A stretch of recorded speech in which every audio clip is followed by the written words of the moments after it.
Hey guys, I will show you how to fix this problem on Windows system.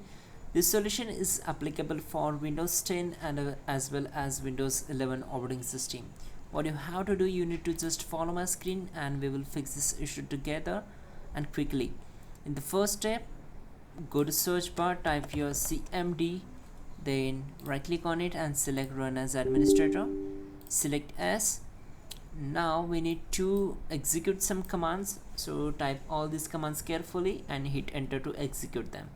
Type in chkdsk and hit enter. So this will take few seconds to complete the process. Once done, we need to execute the next command, that will be prompt, prompt, and hit enter. Now type your sfc space slash scan file equal to c colon backslash windows backslash system 32 backslash iframe dot dll and hit enter.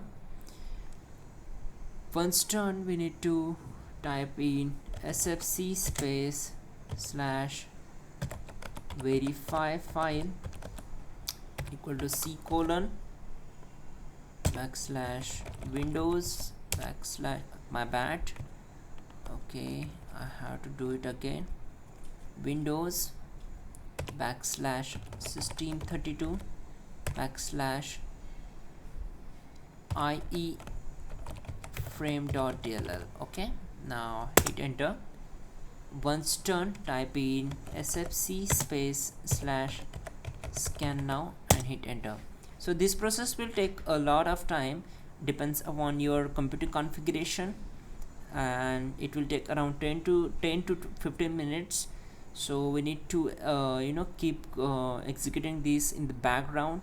Till then, just right click on the start icon, select run.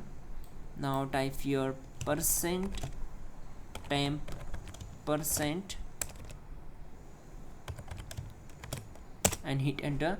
You will get the multiple files and folders here, so we need to select all the files and folders from here and simply click on delete. Again, do the same process for this one also. I have just deleted the files and folders, so you will not get here anything. So I select all the files and folders from here also and delete all them. Once done, complete this up to the 100% and simply restart your system and your problem will be solved for sure. You can also check out our description link to fix this issue quickly and effectively. And yeah, don't forget to like the video. Please do subscribe the channel.